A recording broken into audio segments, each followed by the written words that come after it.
Salam sejahtera, terima kasih karena bersama dengan saya di Nazilin Unity Channel. Menjadi tanda tanya pada pagi ini ialah kemana hala tuju seterusnya Perikatan Nasional. Kalau baru-baru ini sibuk orang cakap tentang Anwar Ibrahim turun, Anwar Ibrahim diarah letak jawatan dan sebagainya, rupa-rupanya yang paling bermasalah bukanlah pelantikan hakim negara, tetapi keadaan dalaman Perikatan Nasional sendiri. Mereka sibuk nak membentuk payung, nak membentuk gabungan, nak membentuk gerakan, nak membentuk macam-macam lah mereka bentuk. Tapi rupa-rupanya dalam pembentukan itu dapat dikesan satu perkara. Bagaimana hubungan antara parti bersatu PAS di dalam Perikatan Nasional. Adakah Perikatan Nasional kini sedang menuju ke alam yang namanya alam kemusnahan?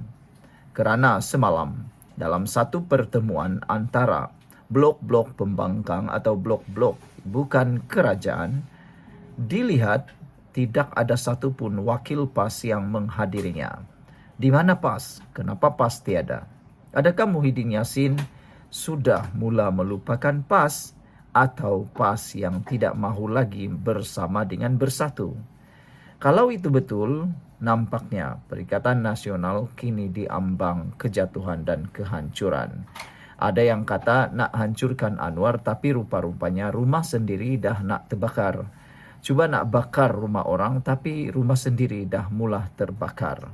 Sebelum kita teruskan ulasan ini, jangan lupa tinggalkan komen Anda dengan tanda pagar. Kami sayang Malaysia. Baik, tapi sebelum itu, izinkan saya memperkenalkan ini terapi imun transfer factor for life. Terapi imun ini meningkatkan daya imun badan kita sehingga 400%. Secara umum dan ringkasnya, apabila imun badan kita lemah, apabila imun badan kita jadi bodoh dan tidak kuat melawan penyakit, kita mudah kena penyakit, tapi sukar pula nak sembuh. Dengan peningkatan daya imun badan kita, secara umum dan ringkasnya, kita boleh sembuh daripada sebarang jenis penyakit. Ditambah pula, terapi imun ini adalah terapi imun yang luar biasa, merangsang, mendidik dan juga menyimpan memori. Terapi imun ini luar biasa, penemuan paling bersejarah dalam dunia perubatan di seluruh dunia abad ini. Produk ini dihalal dan diluluskan oleh Kementerian Kesihatan serta diperakui oleh semua doktor-doktor di seluruh dunia. Dapatkannya melalui nombor telefon yang tertera. Jangan Anda bertangguh-tangguh. Pastinya melalui produk ini, mungkin ini jalan untuk Anda mendapatkan kesihatan Anda semula. Dapatkannya melalui nombor telefon yang tertera. Saudara, ketiadaan seorang pun pemimpin PAS dalam pertemuan yang diketuai pengerusi Perikatan Nasional PN, Tan Sri Muhyiddin Yassin bersama ketua-ketua parti blok bukan kerajaan semalam, menimbulkan tanda tanya besar. Menerusi hantaran di Facebook, Muhyiddin telah mengadakan perbincangan bagi mendapatkan pandangan tentang penubuhan sebuah barisan rentas parti yang akan mengambil pendirian bersama dalam isu berkaitan kepentingan rakyat dan negara. Itu yang saya kata dalam mukadimah tadi. Sudah buat satu, buat lagi satu. Sudah tubuh satu, tubuh lagi satu. Kamu tubuh berapa banyak pun, kalau semuanya bukan untuk kepentingan rakyat dan negara, hanya untuk melindungi dan hanya untuk mencari isu untuk ditunggang dan hanya untuk tujuan meruntuhkan kerajaan atau nak menghuru-harakan politik negara Malaysia, apapun kamu buat pasti akan gagal. Kerana hanya berlandaskan dan berteraskan kepada perjuangan peribadi semata-mata. Itu sebabnya berapapun kamu buat, berapa banyak pun himpunan, berapa banyak pun payung, berapa banyak pun pertubuhan yang dibuat, rentas parti kah, rentas pemimpin kah, rentas negeri kah, rentas wilayah kah, rentas kampung kah, semuanya pasti akan gagal kalau itu bukan untuk niat rakyat dan negara. Kalau hanya sekadar menunggang kononnya untuk rakyat dan negara, semuanya itu pasti akan gagal. Beliau dalam kenyataannya berkata, penubuhan barisan rentas parti itu bertujuan untuk memperkukuhkan peranan semak dan imbang parti-parti pembangkang di dalam dan di luar parlimen. Namun, kelibat pemimpin utama PAS, parti komponen terbesar dalam Perikatan Nasional, tidak langsung terlihat dalam beberapa keping gambar pertemuan yang dimuat naik Muhyiddin. Muhyiddin cuma menyebut beberapa nama yang hadir dalam posting beliau dan tiada satupun pemimpin PAS. Antara yang hadir, Ketua Pembangkang Datuk Seri Hamzah Zainuddin, Presiden Gerakan Datuk Dr. Dominic Lau, Presiden Parti Rakyat India Malaysia, dan juga Presiden Parti Pejuang, serta pemangku Presiden Muda Amira Aisyah.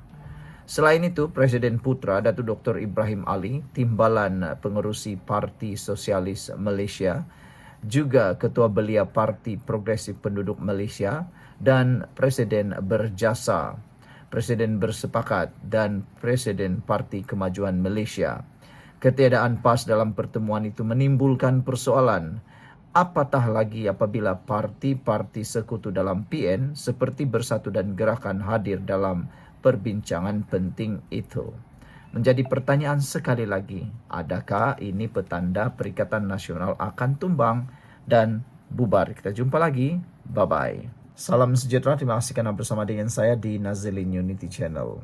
Tak sangka ini yang dilakukan oleh Majlis Raja-Raja di dalam pelantikan ketua hakim dan hakim-hakim baru yang ada di Malaysia. Nampaknya apa yang dijangka, apa yang dituduh, apa yang difitnah, semuanya meleset. Terbukti Majlis Raja-Raja yang ada di Malaysia adalah Majlis Raja yang sangat berdaulat. Daulat tuanku, daulat tuanku. Ramai orang yang sembarangan.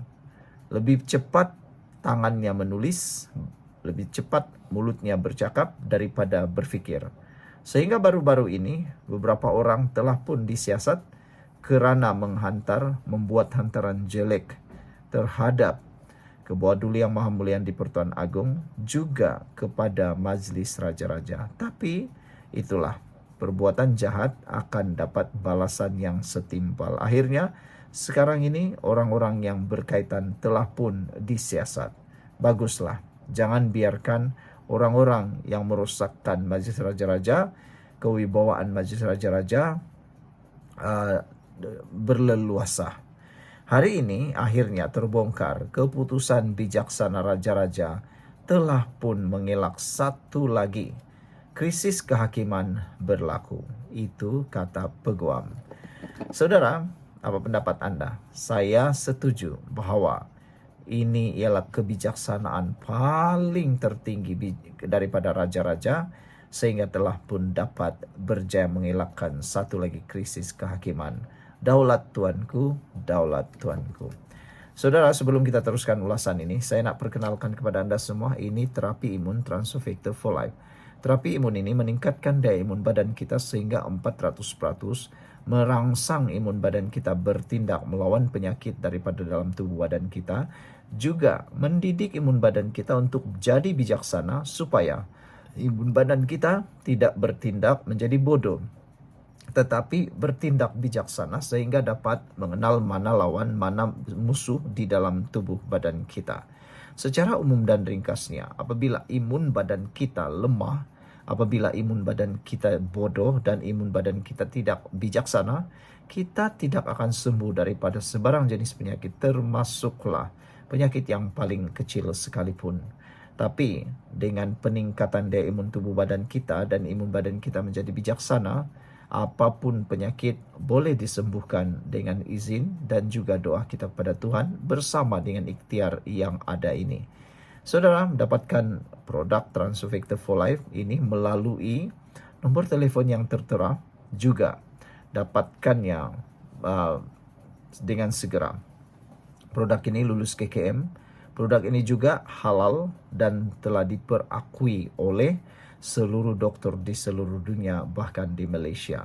Produk ini ialah penemuan bersejarah dunia perubatan pada abad ini. Dapatkannya sekarang. Saudara, seorang peguam kanan memuji keputusan bijaksana Majlis Raja-Raja untuk melantik Hakim Mahkamah Rayuan Wan Ahmad Farid Wan Saleh sebagai Ketua Hakim Negara yang baru. Menyifatkan langkah itu menyelamatkan negara daripada satu lagi krisis kehakiman.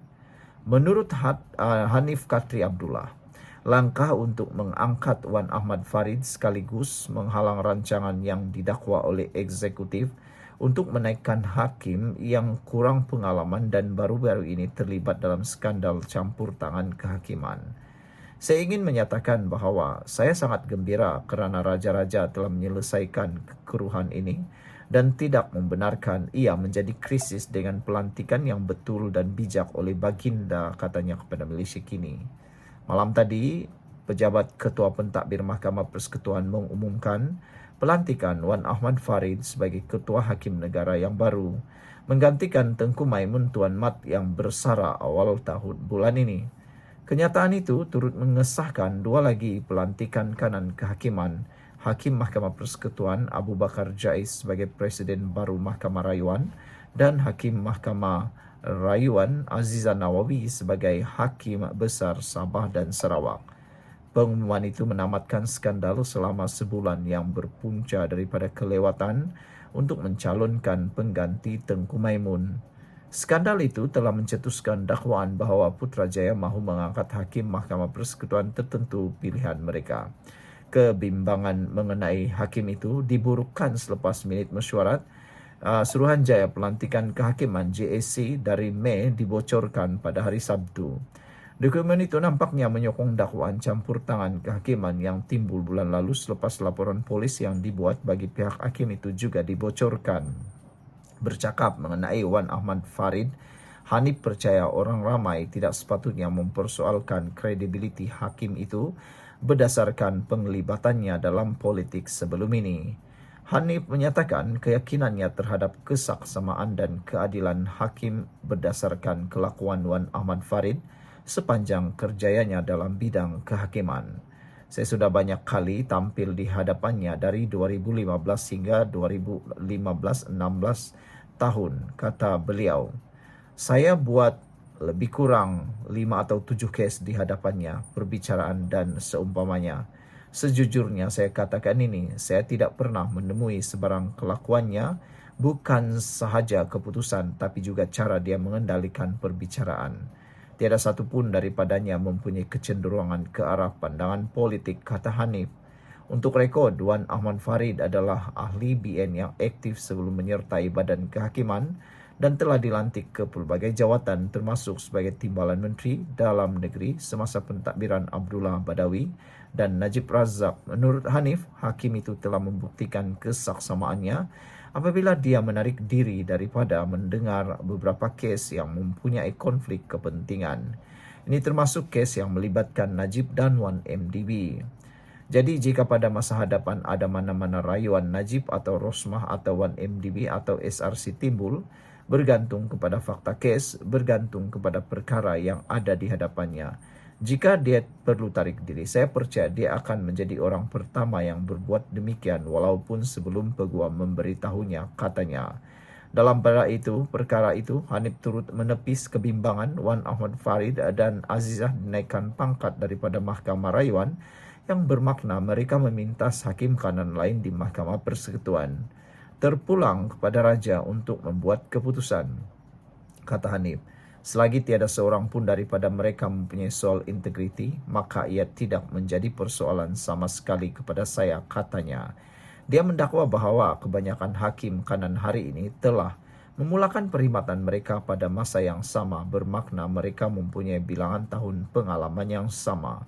Sementara itu, peguam aktivis New Scene U berkongsi sentimen yang sama mengenai pelantikan tertinggi kehakiman, mengatakan mereka adalah hakim yang baik. Bagaimanapun dia menegaskan bahawa pelantikan itu sendiri tidak menyelesaikan masalah sedia ada yang membolehkan eksekutif campur tangan dalam pelantikan kehakiman, kata beliau lagi. Saya ingin mengatakan bahawa mengisi kekosongan tidak menyelesaikan garis kesalahan sedia ada yang membenarkan campur tangan dalam bidang kehakiman, kata beliau. Sekian untuk kali ini. Jangan lupa tinggalkan komen anda, tekan butang subscribe. Bye-bye.